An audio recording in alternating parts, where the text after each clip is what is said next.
Right, so this is going through some examples based on video 1 and 2 on indices, and the theory is done. Let's look at some examples. So the first one here, 3 to the power 4 by 3 to the power 2 all over 3 to the power 5.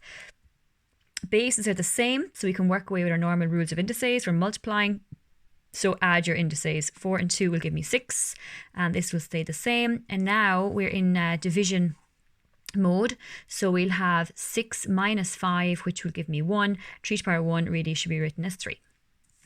So example 2, 64 to the power of a third. We'll rewrite that as the third root of 64. Pop it into your calculator and you get 4. This is your negative indice. So a few minutes ago in the last video, I showed you how to deal with negative indices. This one, I said if you're trying to get rid of a negative indice, you just put it over 1. So that's what I've done. I've taken the 4 to the power minus 2 and I've put it under 1. So this part here is now this part here. Okay. And remember, when you are dividing fractions, so I have 1 all over 1 to the power of 4 squared.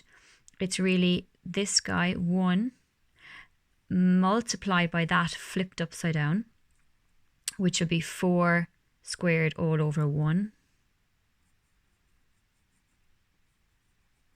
I don't really need to write that, but anyway, just so you see, this fraction here was flipped upside down.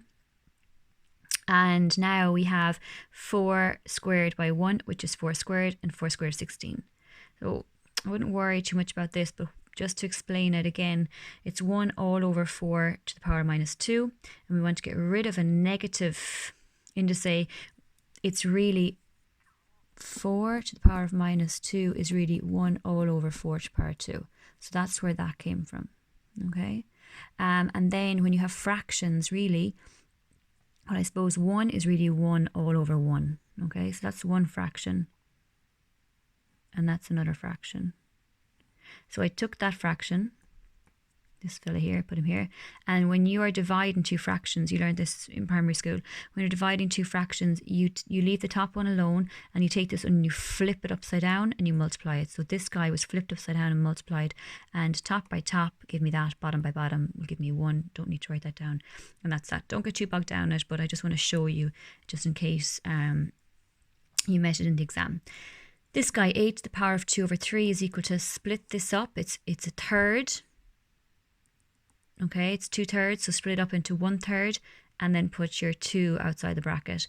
And then it's the third root of 8, all to be squared, third root of 8. Your calculator will do that for you. Remember again to use this button here. Don't just say 3 and use a square root button. You have to use this one here. So press the shift button and it's 3. Was it cube root of 8? Yeah, of 8. And you're getting 2. So it's 2 all to be squared, which is 4. And this one, express 8 over 27 to the power 2 over 3 in the form a over b. Okay. Let's see. Best thing to do with this now is to break it up. So we're going to have a third and then the 2 outside. The third root of 8 over 27. Okay, your calculator will do it, but the third root of 8 is 2.